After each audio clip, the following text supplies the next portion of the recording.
everybody. Welcome to Lifehouse. My name is Ryan. I want to invite you to stand if you're here in the room and let's sing together.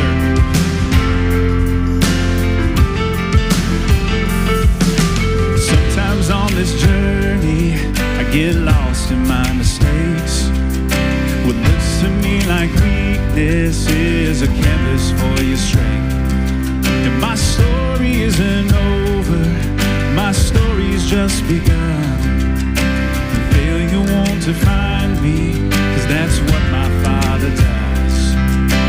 Failure won't define me, 'cause that's what my Father does. Lay your burdens down. Here in the Father's house. Check your shame at the door, 'cause it ain't welcome anymore. You're in the Father's house, yeah.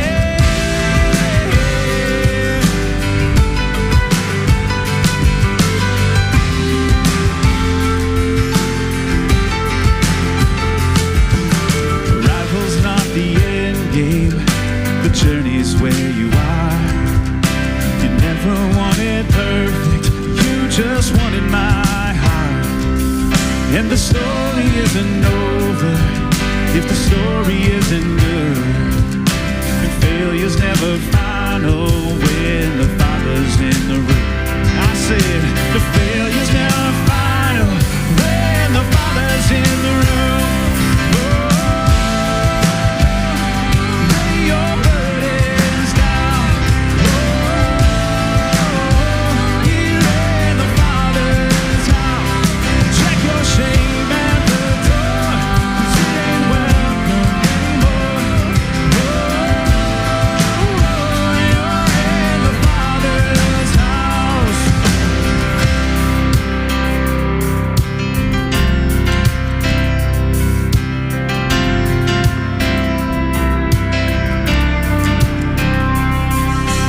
Prodigals come home, helpless find hope. Love is on the move when the Father's in the room. Prison doors fling wide, the dead come to life.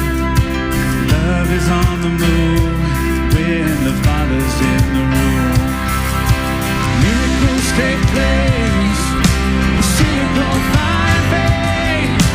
Blood is breaking through when the Father's in the room. Jericho walls are quaking, strongholds now are shaking. Blood is breaking through when the Father's in the room. I said now, blood is breaking through when the Father's in the room. Lay your burdens down. Here in the Father's house. Check your shame at the door, 'cause it ain't welcome anymore. You're in the Father's house. Lay your burdens down. Here in the Father's house. Check your shame at the door, 'cause it ain't welcome anymore. Yeah. You're in the Father's house. Well, good morning, everybody. You all can have a seat. My name is Matt. I'm the lead pastor here at Lifehouse, and it's so good to see all of you and all the faces I don't know or that you're new. We're just glad that you're with us. It's an exciting week coming up. Thanksgiving's coming up fast and furious. I was bragging that we have 27 people at our house for Thanksgiving dinner, and I thought that was a big deal. And then a couple people on stage are like, yeah, we have 35 or 55, and it's because you have 1,000 cousins. I don't know how that works in Van Wert, Ohio, but if you have that kind of up, we hope you enjoy it. Now, I may be able to trump a few of you because we have 20 people spending 2 nights at our house over Thanksgiving. And so if you need a place to stay, you could probably sneak in and I wouldn't even know you're at our house. So anyway, that's good. And something else to look forward to is next Saturday, 2 undefeated teams are going after the Big Ten title. How about that? Yeah. I mean, we won't vote on who we want to win because we know that's the Buckeyes. Anyway, so that's really good. Michigan fans, we love you too. So there's good things happening all over the place, including here. Our church is just piping hot. Great things are happening with students and kids and adults. And we wanted to make it easy on everybody that hangs around here that calls Lifehouse Church their home. And so a couple weeks ago, we launched an app, or relaunched an app that's amazing for our church. And many of you have downloaded it already. And if you're new, you still might want to know what's going on at Lifehouse. And you can download the app through the App Store. Easiest way to do that is take out your phone, turn the camera mode on, and point it towards the QR code in front of you. And a link will pop up that will take you to a place to download this amazing tool to know what's going on around our church and keep up with it. And because we think it's so helpful, we're going to give you a little incentive. If you go there today or the next week or so, there's a form you can fill out for a giveaway, and we're going to give away a $200 gift card at each service for groceries. Isn't that a cool thing? To which somebody on our stage, not Zach, but it was Zach that said that'll buy half a bag of groceries in this modern day age because they're expensive. But we just wanted to give you a reason to do that, and because we think it will help you and it will help us all together. But for today, we're going to be here for about an hour. And here's our goal, is that we would lean into what God has for us and his love for us. And maybe that's a brand new thought for you. But as this band just led us in this song, you're in a place where God wants you to be because he's in love with you. He cares about you. And you mean the world to him. And so we hope you feel that today. We're going to sing a couple songs, and then my man Ryan Holliday is going to give the message. So I'm super excited about that. And we'll get you out of here and on your way with the rest of the day. Let's stand and let's sing our next song together.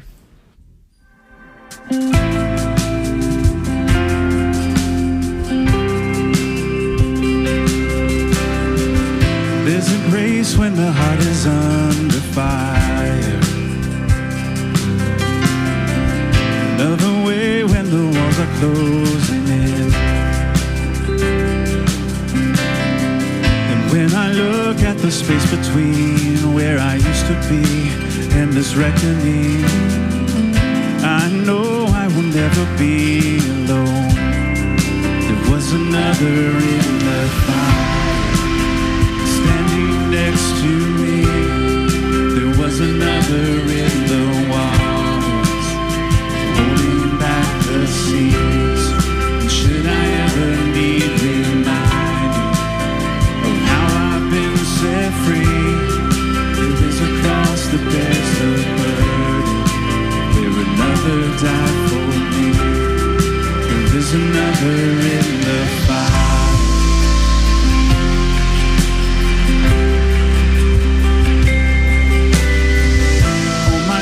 Left for dead beneath the walls. I'm no longer a slave to my sin anymore. And should I fall in the space between what remains of me and this reckoning, either way I won't bow to the things of this world. And I know I will never be alone. There is another in the fire, standing next to me. There is another in the water, holding back the seas. And should I ever need reminding what power set me free, there is a grave that holds nobody, and now the power lives in me. There is another in the fire.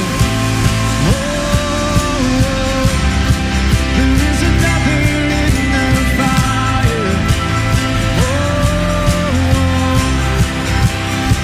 and I can see the light in the darkness as the darkness bows to him, and I can hear the roar in the heavens as the space between waves there, and I can hear the ground shake beneath us as the prison walls came in. Nothing stands between us. Nothing stands between us.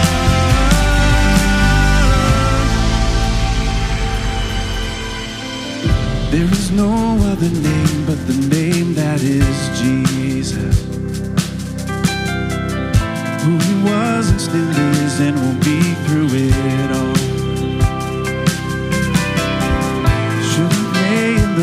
between all the things unseen in this reckoning. I know I will never be alone. There'll be another in the fire, standing next to me. There'll be another in the water, holding back the sea. Should I ever leave reminding how good you've been to me? I count the joy from every battle, 'cause I know that's where you'll be. I count the joy from every battle, 'cause I know that's where you'll be. I count the joy from every battle, 'cause I know that's where you'll be.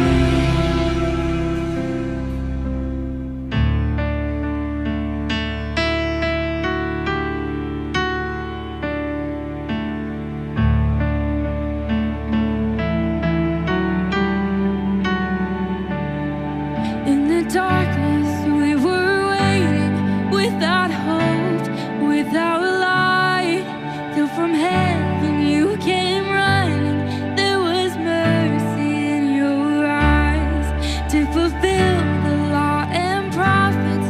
To a virgin came the word, from a throne of endless glory to a cradle in the dirt.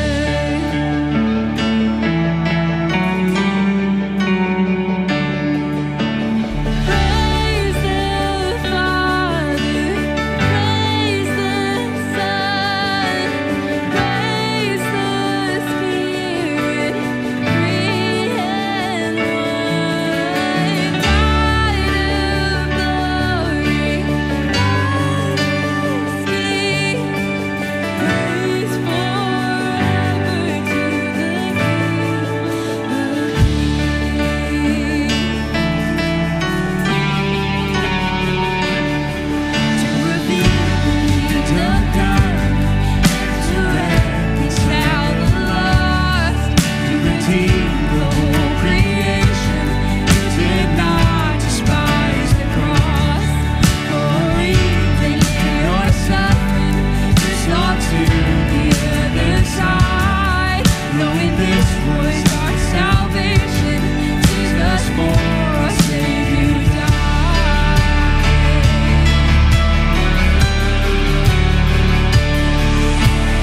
Praise the Father, praise the Son, praise the Spirit, three and one. God of glory, majesty, praise forever to the King of Kings.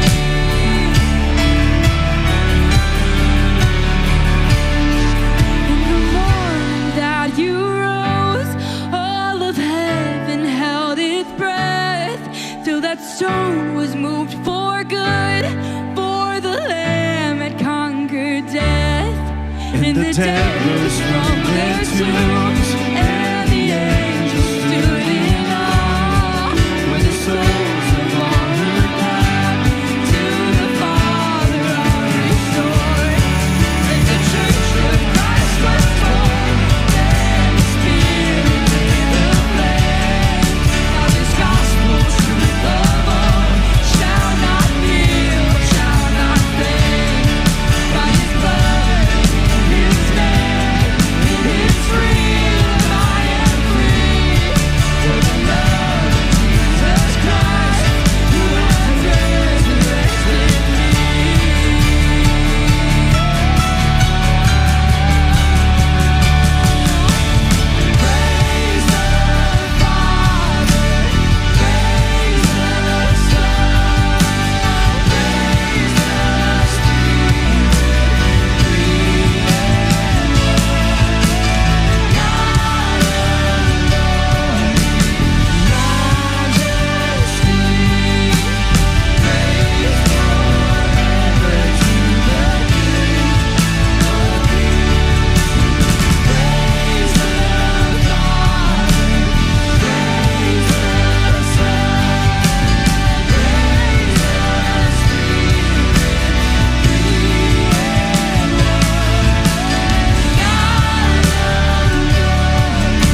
Thank you all for singing with us. You can go ahead and take your seats. It's a weird thing to sing to a God you can't always see clearly. And especially when you think about the words of that song we just sang, that we're giving praise or adoration or love or acknowledgement to God. And maybe that's a new thought for you. The reason we do that is because God gave us something. He gave us his son, who gave his life on a cross and rose from the dead to tell us and prove to us who he was, that he was the way, the truth, and the life. And we've just, for years around here, been trying to figure out how to follow Jesus and be like him and let him give us life. What encourages me to see all you here and those of you online is I know we're all looking for life today. And we really believe there's life in Jesus. And we love to pass that on to other people. In fact, we're still glowing a little bit from the whole For the Students thing we did a couple Saturdays ago, where we took a whole bunch of students that had some needs shopping. Well, one of our adult leaders said that the little gal that she was shopping with looked up at her at the end of the day and she just simply said, I don't want this day to end. And isn't it cool that when someone thinks of a church person, a Christian, a Jesus follower, like, I like being with you so much that I don't want this day to end. And we hope we can share that with our community for a lot of years to come, because we want the church to be known for that. That's why we do the things we do with generosity. You may notice in our lobby, we have those giving walls up for Christmas, and they represent families that just need some help at Christmas for the needs for their family, because they don't have enough to have a decent Christmas. And many of you are already excited about that. I saw you out there grabbing cards and fighting over them, and there's wrestling matches of who's gonna do the most. So that's such a cool thing, because we're learning to do this. In fact, and I don't have a lot of time, my daughter asked me yesterday on the phone, Dad, how come Lifehouse people, they're just so good at this? And I said, well, Meg, it's because for years we've been practicing this. It's like a muscle, because generosity is hard, but the more you flex it, the more you use it, the better you are at it. And I just want to thank you guys for being a super generous church. And the reason we can do all that for people in our community is because many of you have decided to be consistently generous to the church week in and week out here. And if you haven't decided to do that, or you're interested in doing that, I would encourage you to take a step in your generosity to the local church that many of you love, because it's making a difference. And again, the easiest way to do that is take out your phone, use the QR code in front of you. It'll take you to our website where you can give online. It's just super convenient, and it helps us do what we do in our community. Thanks for being an amazing church. Thank you for helping a little gal look at a Christian a couple Saturdays ago and say, I hope this day never ends. It's what we want to be known for around here, because Jesus loves us and he loves you.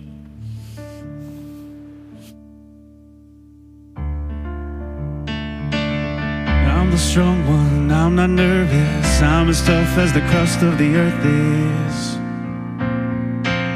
I move mountains, I move churches, and I glow because I know what my worth is.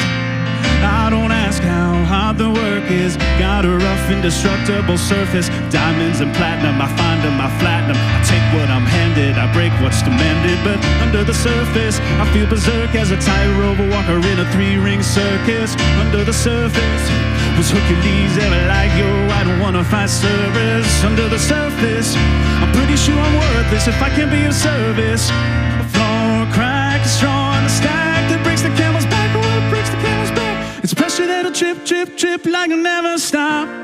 Whoa. Pressure that'll tip, tip, tip till you just go pop. Whoa. Give it to your brother's older. Give him all the heavy things we can't shoulder. Who am I if I can't run with them both? If I fall to pressure like a grip, grip, grip, and it won't let go. Whoa. Pressure like a tick, tick, tick till it's ready to blow. Whoa. Give it to your brother's stronger. See if he can hang on a little longer. Who am I if I can't carry it all? If I falter under the surface, I have my nerves and it worsens. I worry something is gonna hurt us. Under the surface, the ship doesn't swerve as I heard how big the iceberg is. Under the surface, I think about my purpose. Can I somehow preserve this? line up the dominoes, a light wind blows, you try to top, tumble, living on it goes. But wait, if I could shake the crushing weight of expectations, would that free some room up for joy or relaxation or simple pleasure? Instead we measure this growing pressure. Keeps growing, keep going, 'cause all we know is pressure like a drip, drip, drip that'll never stop. Whoa, oh. Pressure that'll tip, tip, tip till you just go pop. Whoa, oh, oh. Give it to your brother, it doesn't hurt him. See if he can handle every family burden. Watch as he buckles and bends but never breaks. No mistakes, just pressure, break the grip, grip, grip, and it won't let go. Whoa, oh, oh. Pressure like a tick, tick, tick till it's ready to blow. Whoa, oh, oh. Give it to your brother and never wonder if the same pressure would have pulled you under. Who am I if I don't have what it takes? No cracks, no breaks, no mistakes, no pressure.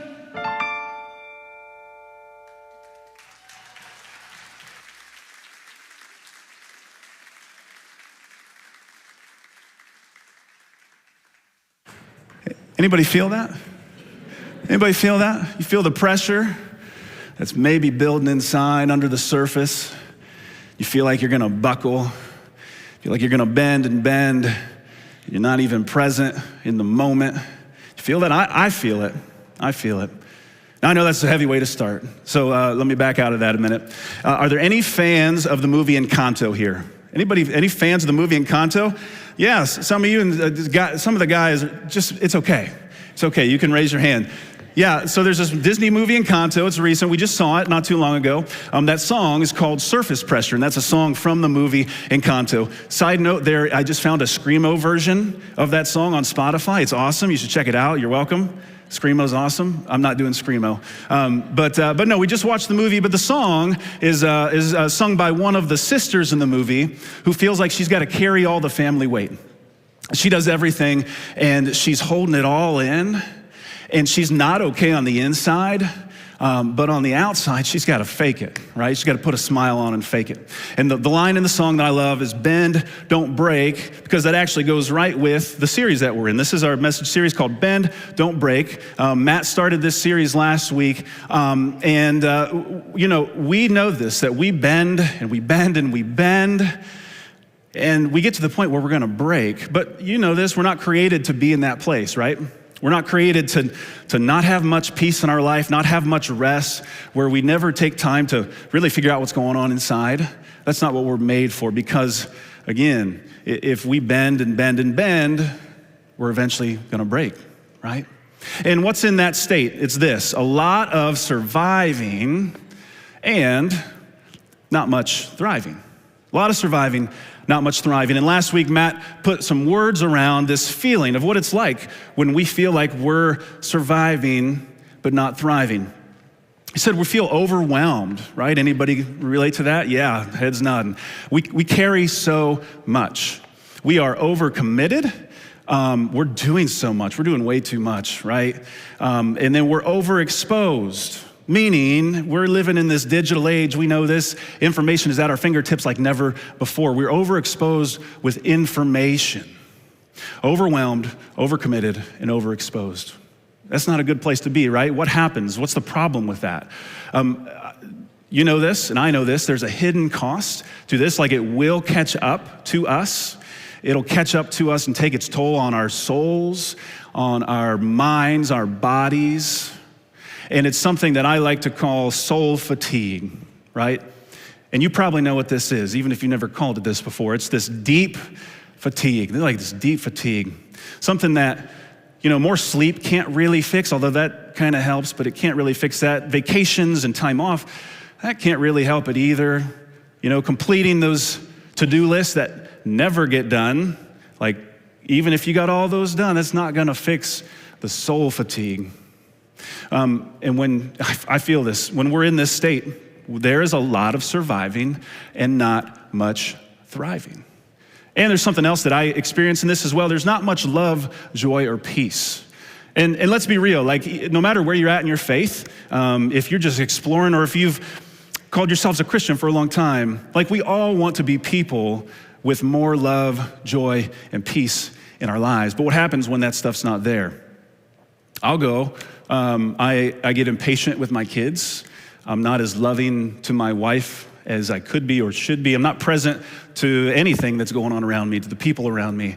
And I think we all can end up there in some form or fashion. It looks different for all of us.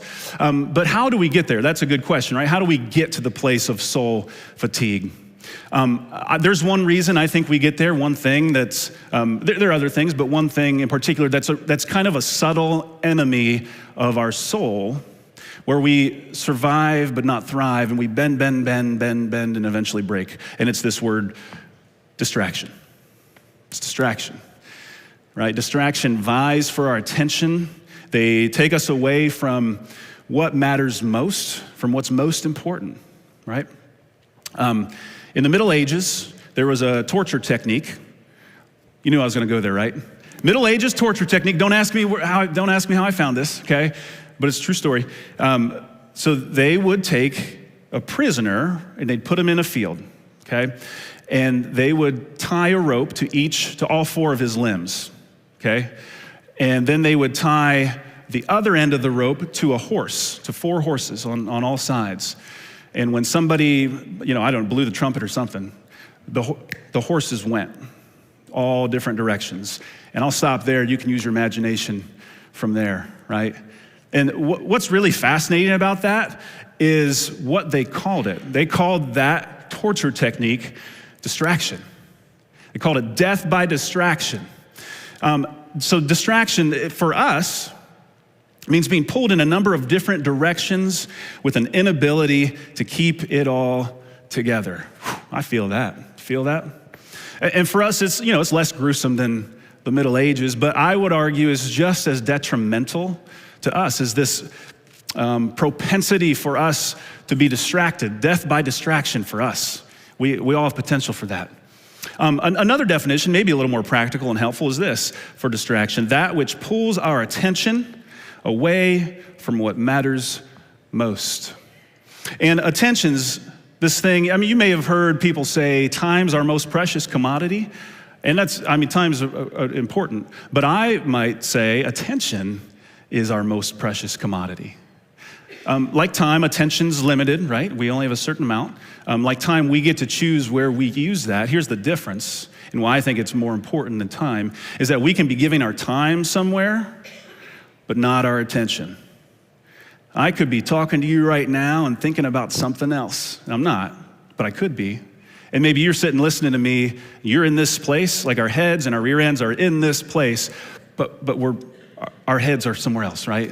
Like that's for all of us, is attention. Attention's valuable because of what it leads to. Mary Oliver said this about attention: attention is the beginning of devotion. And in other words, she's saying where our attention goes leads to what things we are devoted to. And we know this, that what we're devoted to, what we really care about and value, it shapes who we are, right? It determines how much love, joy, and peace that we experience in our life and that we project to other people. And so here's a great question for us today, is this: when's the last time you audited your attention? When's the last time you audited your attention? Have you ever audited your attention, really took stock of where your attention's going? I wouldn't ask you guys to do something I haven't done myself. And I ask this question: where's my attention going? What does that say about what I'm devoted to? What are my priorities? Does it lead to more love, joy, and peace? And there are some things in my life where I feel like, yeah, I'm getting that right. I'm moving in the right direction. Got some things in order. And some other things it's like, well, I don't really know. Because when I took an audit of my own attention recently, here's one thing I discovered, that I spend some time doing this. This is called the Immaculate Grid. This is the Immaculate Grid, okay? It's an online game. It's real similar to Wordle. I know Wordle, I don't even know if that's still a thing, but Wordle, it's similar to that, and you have a blank grid, and you try to match up baseball players that like played for the same team, and you fill out the grid, and you get a score based on how rare it was. It is so awesome. This is my best game ever, actually, so I decided to put that up. I'm not ashamed of that. Especially proud of Terry Francona there, who played for Cleveland and Washington. Anyway, nobody cares. So this is the Immaculate Grid, but you know, and a new one comes out every day, and so every day it's like a new thing. So I have a couple friends that we will text our scores back and forth. You know, how'd you do today?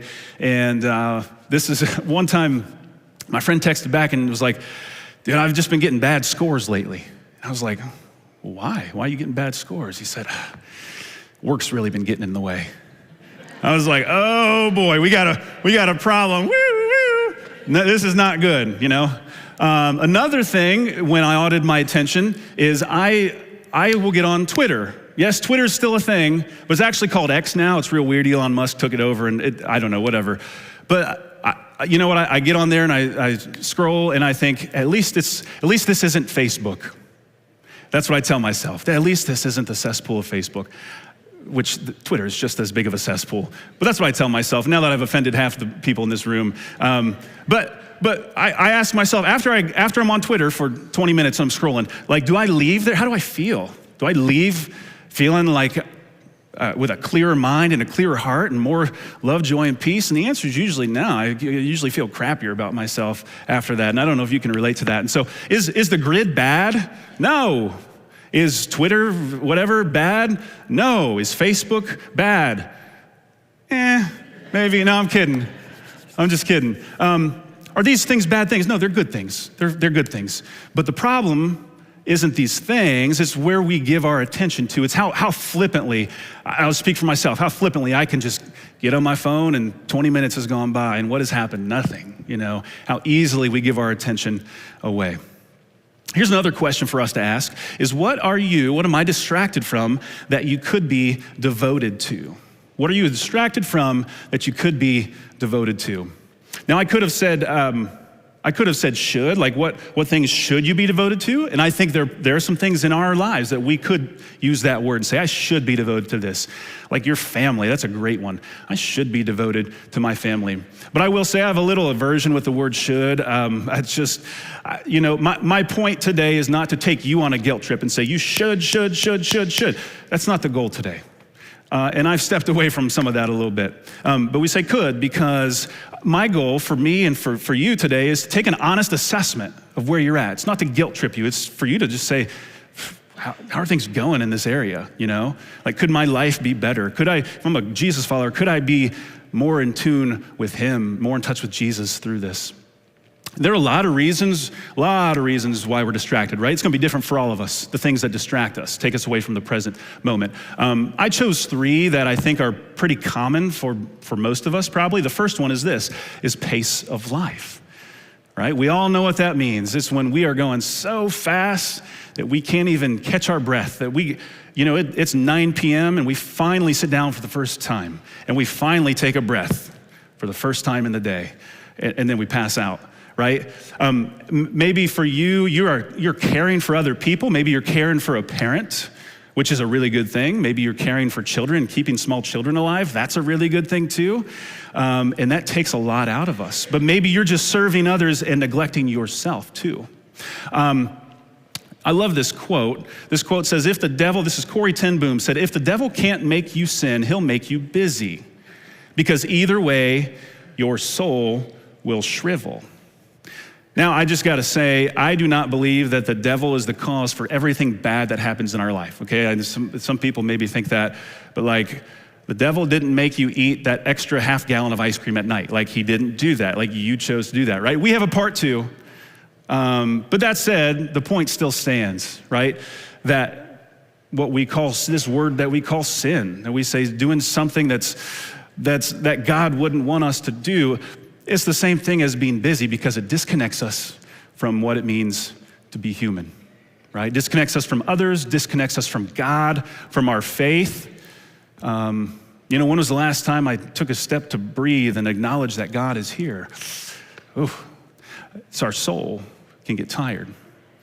So that's pace of life. Another reason for distraction is technology. Now, please don't roll your eyes. I'm not going to ask us to go out in the parking lot after this and burn our phones together, okay? That might be fun, but we're not going to do that. But it's, hey, we have this technology. Like, let's assess, how are we doing with that?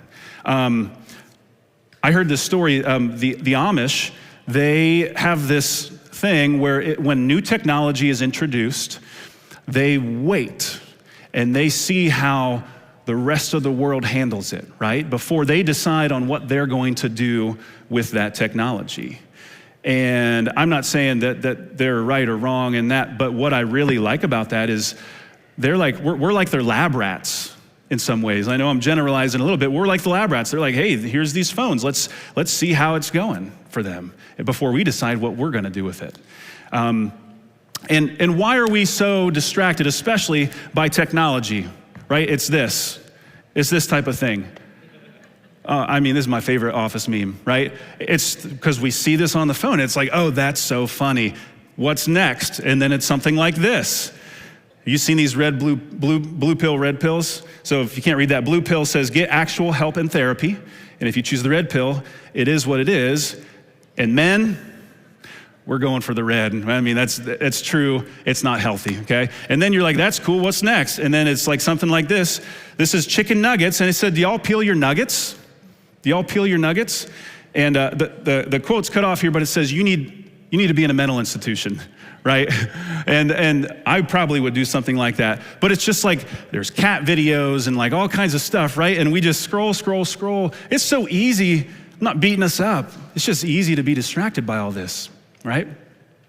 It's the path of least resistance with technology. You know, we want that dopamine hit. We want something easy instead of something more difficult. We want easy over good, okay? And we all know that's true, but just so if we need proof, anybody want a Snickers bar? I mean, seriously, who wants a Snickers bar? You, dude? All right. Please don't sue us if they hit you in the face. Anybody else want a Snickers bar? Yeah, nice. Did you catch that? That's awesome. I got one more. Anybody want a Snickers bar? Okay, right there, coming at you. Anybody want a head of broccoli? No, you don't. You don't want the head of broccoli. You're a liar. Nobody wants. Who's gonna eat it? You're gonna eat it? Here you go, man. Enjoy. But nobody except that guy. Nobody wants the head of broccoli. Even though that's better for us, even though that's good for us, that we want the Snickers bar because it tastes good and it's easy and our blood sugar goes up and we feel good. But nobody wants to chew and eat something that tastes like crap, right? Like we know that easier is better, tastes better a lot of times, right? So with our phones, like how much do we touch our phone and swipe? And what's our screen time like? Probably high. Netflix even asks us, are you still watching? The translation is like, it's been 3 hours.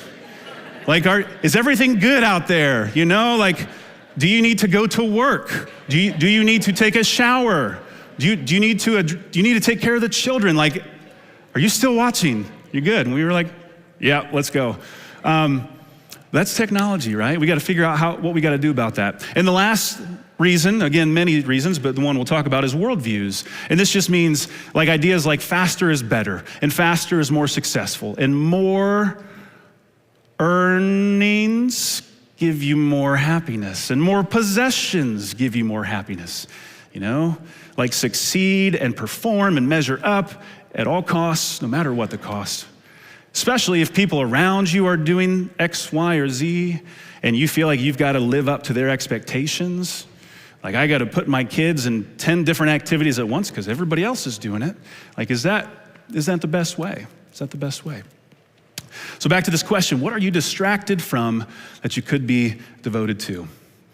And I'll say this for me and for you. If we ignore this question, or if we ask the question and ignore the answer, we ignore the thing in life that matters most. It's gonna cost me and it's gonna cost you. Even if we don't feel that now, it's gonna cost us in the long run. And I'd say it already has cost us.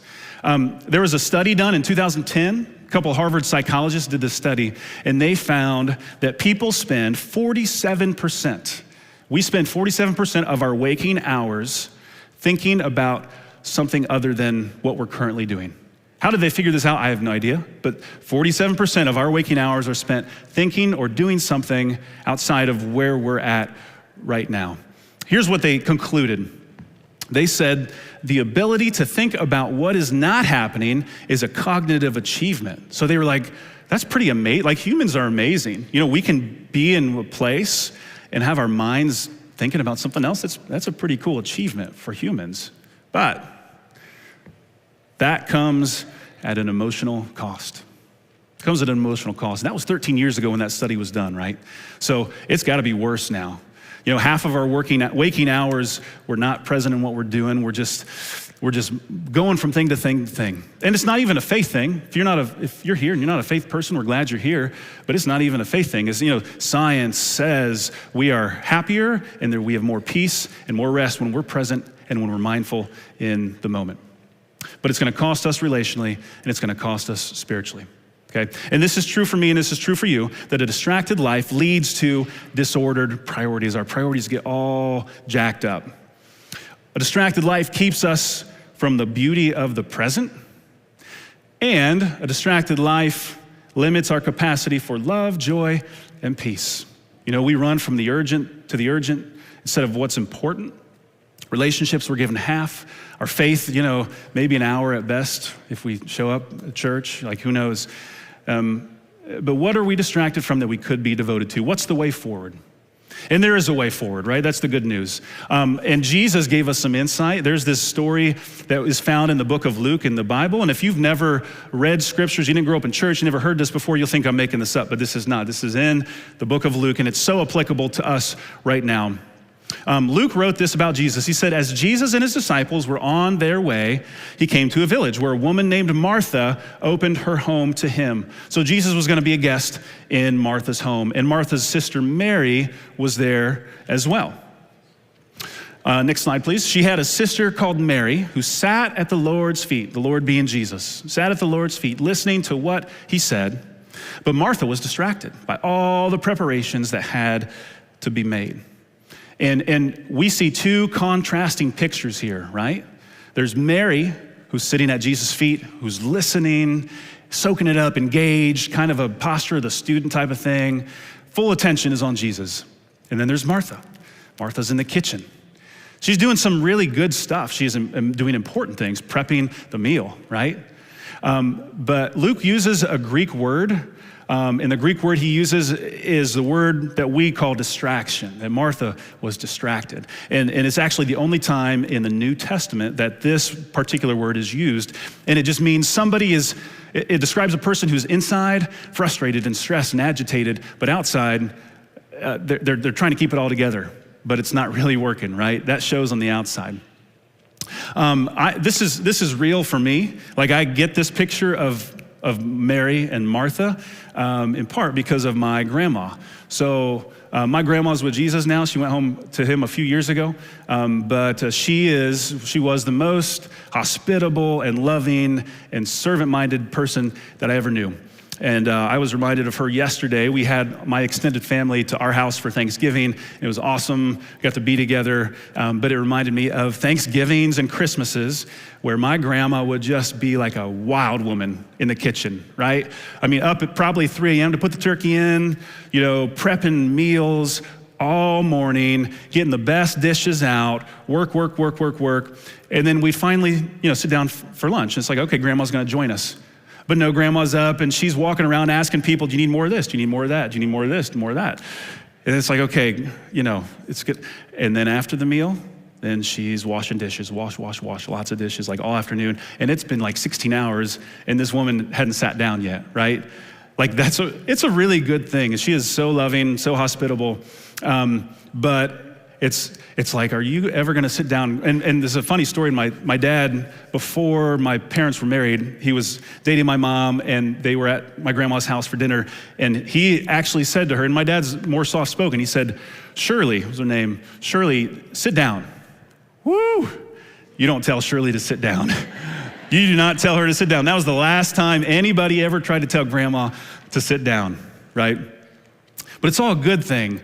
Even I find myself doing this. Like we'll have people over and I'll grill. I'll be grilling like 60 hamburgers and just flipping burgers, and there's grease flying everywhere, and I'm like, Wes, my son, give me a cup of water, like the grill's on fire, and there's animals and all kinds of stuff flying, and people are coming in, and I can't even talk to them because I'm just trying to manage the grill. And then when I'm done, I'm so exhausted that it's like I need a nap from that, or a beer or something. I don't know, one of the two. But I get to be like Martha as well. But back to the story, Martha is real agitated, frustrated, right?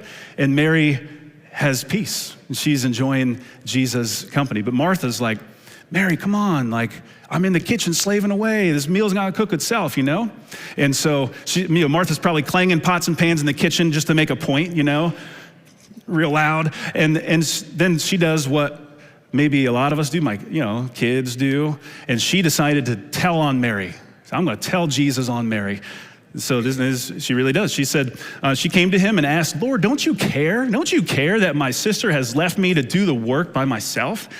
Tell her to help me. You know, the pitas are burned. You know, the falafel's messed up. Whatever they would have eaten back then. I need help, right? And Jesus says this. He says, Martha, Martha. He says her name twice. It shows compassion. And Jesus, the Lord answered, you are worried and upset about many things, but few things are needed, or indeed only one. You know, it was like, Jesus was like, Martha, you're making 10-course meal. Like we only needed 5, you know? You got the best dishes, just get paper plates. Like it's fine. Or just one meal, or just, you know what? Order some pizzas and call it a day. I mean, parents, we gotta just order a pizza and call it a day sometimes, right? But I love what Jesus says next. He says this. He says, Mary has chosen what is better, and it will not be taken away from her. Mary's chosen what is better, and it will not be taken away from her. Mary was present. Martha was distracted. Mary found love and joy and peace that can only come from Jesus, from being with Jesus at his feet, listening to him. And Martha was stressed and frustrated. And I like what Jesus said to Martha. He didn't say, you're wrong, Martha. Like you were wrong to be in the kitchen, because she was doing a good thing, a thing that was expected, from a hospitality standpoint. But it was a comparison, right? Jesus said, Mary chose better. Martha, you chose good. Mary chose better, you know? Some things are good and there are better things, right? Chips and salsa, good thing. Chips and queso, especially with chorizo in it, a better thing, right? There's good things and there's better things. And distractions, these things we're distracted with, there's not always bad things, they're good things, but they distract us from what's better and what matters most. And I love this phrase. It's called the distraction dilemma. And it's just this, even a good thing can distract you from a better thing, right? Work is not bad. Gotta go to work, gotta do your job. Technology is not bad, it's so good. Technology is so good to keep us connected and keep us productive and all that stuff. Being busy is good, especially if we're caring for other people, you know? It's like if we had kids and we're not busy at home, you know, kids went a week without eating and they're like, Dad, I'm starving. Like, well, Dad's not gonna be busy. I'm not gonna be busy, right? That's not a good thing. But I can speak for me, it's probably the same for you. My capacity to love and to have joy and peace in my life goes down the tubes when I'm distracted, when I'm busy. You know, I'm stressed, I'm exhausted, I'm short with other people. And then for my faith, like I can go a long time without even thinking about God. As Jesus followers, I'd say the most spiritual thing we can do for me and for you is to audit where our attention goes, because attention reveals what we're distracted by, and distractions show what we're devoted to. And I'll tell you this, love, joy, and peace is possible. It comes from Jesus. But we gotta do something about it. We gotta change. So last week, if you were here, Matt referenced this book called The Ruthless Elimination of Hurry by John Mark Comer. And this book has been I read it about 3 years ago for the first time, the most impactful book in my life outside of the Bible and maybe Goodnight Moon. Just being honest. But I read it, and I would really encourage you guys to read it. If you're a reader and this is a really, really good book. My dial moved in terms of being a person of love, joy, and peace, okay? I am far from getting it right. I'm just gonna tell you that, okay? But I have more love, have more joy, have more peace in my life. My dial has moved. And for me, one of the things I chose to do to try to be more present, and this is just my own thing. I'm not telling you to do this if you are a runner, but I love to run. I've always run, and I always ran with headphones in. So I'd listen to music because I love music, and I also wanted it as a distraction, right? Again, this is just something I chose. I'm not telling you to do this. But after reading this book, just actually in the last year and a half, I decided I want to help train myself to be present, be okay just like with my own mind and in my own body and space. And so I stopped running with headphones. And it's been really good. I still run with them from time to time, but it's been really good. And Saturday morning, can't make this up. So I know I'm giving this message about distraction, right? And I'm going to talk about this. And I went for a run at the reservoir. It was a beautiful morning, sunshine and all that. And on the back side of the reservoir, like the east side, there's a tree line along the path there. There's a big tree line. And I was running up on top, and I heard this caw, caw. And my first thought was, the Birds, the movie. I was like, they've invaded Van Wert. Like, it's over, they're coming for me, they're gonna pick my eyeballs out. Thankfully, that didn't happen. So I look up at literally the tallest tree in that whole tree line, and the leaves are gone, and so you can really see through. And there are 2 bald eagles sitting on the top of the tree.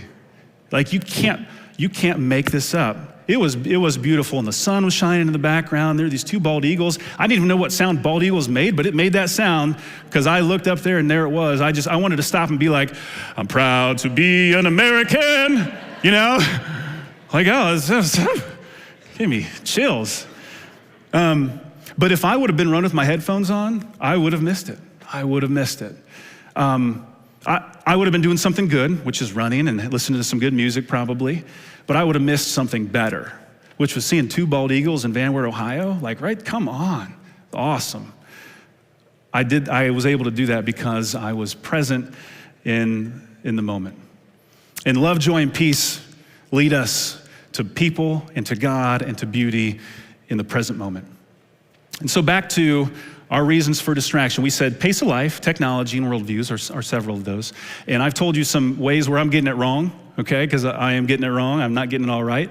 But I wanted to just take each of those and just humbly submit something that I'm working on in my life where I've seen the dial move, and maybe this would apply to you as well. So for pace of life, this is something that I've been working on, is saying no.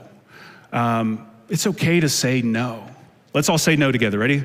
No. One more time. No. Okay, that's scary. That freaked me out a little. I've been trying to say no to some things, make some hard decisions. My wife and I, we've recently made some hard decisions about the activities we're putting our kids in. Hard decisions. There's tons of good things, but we've got to say no to some things. And I'll say this, saying no is a good thing, but you got to do it responsibly, right? All right, you got to be responsible about it because our no affects other people. And if we make a commitment, we should keep that commitment. There's no doubt, right? So we have to be responsible about it.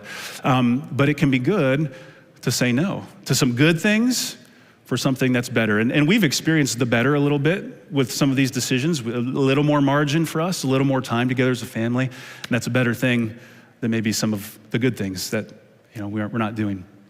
For technology, phone off. So you can turn your phone off. There's a power button. It turns off, and then it's off. And it's okay, I promise. If you miss a notification, like, it's probably going to be okay, unless it's your mom calling. Then that's not on me, okay? But to get a notification that so and so liked your picture, or so and so, or this, whatever. Like, it's okay to not have those things. And for me, here's what I've done. Because again, and I don't get this right, okay? I'm not an authority on this, but I have protected times where I try to turn my phone off. And for me, that's dinner. We try to eat dinner as a family most nights. And so I will turn my phone off and put it in a drawer, literally. And at night, I also do the same thing. I'll turn it off and put it away, put it to sleep. And that helps me a little bit. I'm not always good at that, but when I do, it helps me move the dial a little bit. I want to speak to the young people in the room, such as myself, who is still in my 30s. That's still young. I'm 39. I'm going to turn 40 in a month. Level 4 almost completed, all right? Because I know, with technology, it's like, oh man, the young people, they're real bad at it. And we are, right? If you're in your 30s or 20s, your teens, like this is a thing for us, so we got to wrestle to the ground. How do we handle technology? But if you are in your 40s or 50s or 60s, like, listen, we see you on your iPads. We see you. I don't think we don't see you on your iPads, right? It's a thing for all of us. And it's easy to say, oh, it's young people. And it is. But it's all of us in this together because we've all just got this technology. We got to wrestle this to the ground, okay? Lastly, worldviews. Be content. I try to be content with where I'm at. This idea that faster's not always better. More is not always better. Success and perform and go is not always better, okay? And if this is all a little specific, let me zoom out for us. And I want to leave you guys here with 3 questions that you can ponder, because we all want to get rid of distractions. We all want to eliminate those in our life. So I'm going to give you 3 questions to walk out of here with. And listen, I know what it's like to hear a message and walk out, and sometimes it's like 5 minutes later, it's like you forget what happened, okay? So even if there's one question here, pick one, and I would encourage you to think about this for yourself and have conversations about this. So to eliminate distractions, first kind of broad question is this: how do you start your day? And this is very broad because this is going to look different for all of us. If we start our days on our phones or in our inbox, before we can even open our eyes, which I do sometimes, it kind of sets the tone for the rest of the day. Right? My wife likes to walk. She walks almost every morning now. I like to get outside and I need a little bit of time in the morning, a little space just to breathe, and I'll do some meditation, and I'll just try to be in the quiet, journal, and connect with God. Again, I don't get this right all the time, but it's something that I do to help my morning start the right way. And there's a song that I grew up with. It's a song called Be Thou My Vision, all right? So it's an old hymn, and it's got some old English language. It's actually an Irish tune. But this song has always meant something to me. It's always been kind of near and dear to my heart. And it's sometimes how I start my day, just thinking about this song. I'll sing it at night, my kids. It goes like this. Be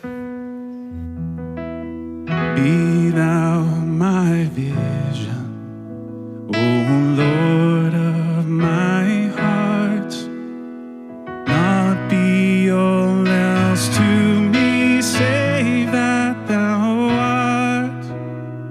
Thou my best thought, by day or by night, waking or sleeping, thy presence my light.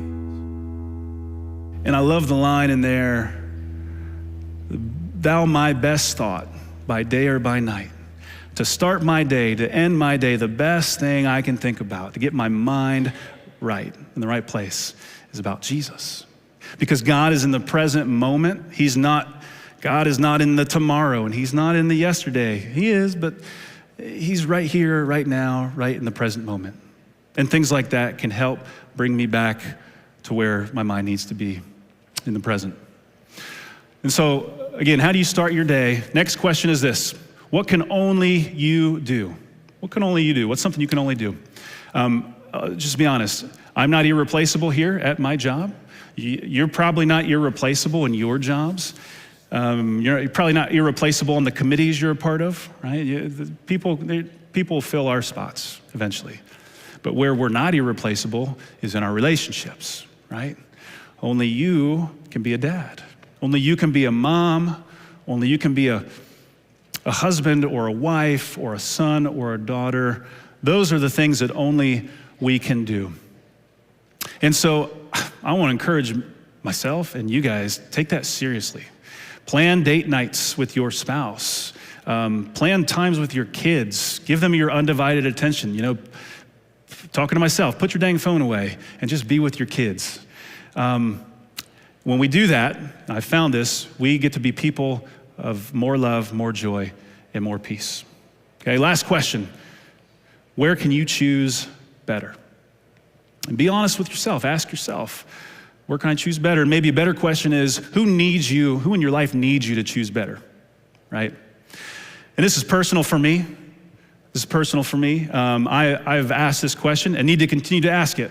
But I've made some changes in my life. I got on some medication that helps me to be a healthier version of myself physically and mentally. That's been a really good thing. Didn't want to do it. I did it. It was good. I stopped doing some things, some commitments I had that were all really good things, but it just took up so much time, right? And I wanted to choose a better way forward. So I did that, and it's been a good thing. Again, saying no we got to be responsible about that. But when we have more time, we can be more present and more loving to the people in our lives. So again, these 3 questions, pick one, think about on your way home. How do you start your day? What can only you do? Where can you choose better? And then let's wrap this up, going back to the question we asked to start. What are you distracted from that you could be devoted to? Cost is too high to not answer this, guys. We got to wrestle this to the ground.